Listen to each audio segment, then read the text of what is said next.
شخص صبح کی نماز میں غلطی سے پہلی 2 رکعت میں فرض کی نیت کرے اور نماز کے بعد یاد آئے تو کیا کرے؟ اگلی 2 رکعت میں کیا نیت کر لے؟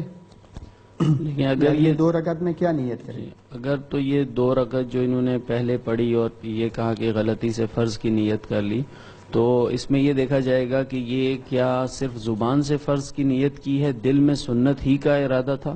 اگر تو ایسا ہوا ہے کہ دل میں سنت کا ارادہ تھا، غلطی سے زبان سے فرض نکل گیا، تو پھر اس صورت میں یہ سنت ہی ادا ہوں گی اور بعد میں جو 2 رکعتیں پڑھی جائیں گی وہ فرض ہوں گی۔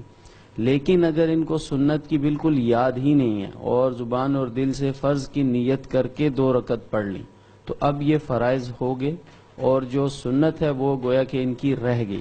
اور جو فجر کی سنتیں جب بغیر فرض کے رہ جاتی ہیں تو اس بارے میں امام محمد رحمہ اللہ کا قول یہ ہے کہ بہتر یہ ہے کہ وہ اس کو اسی دن اشراق کے بعد زوال سے پہلے پہلے پڑھ لے۔ اگرچہ نہ بھی پڑھے تو اس پر کوئی گناہ نہیں ہے، لیکن پڑھ لینا زیادہ بہتر ہے۔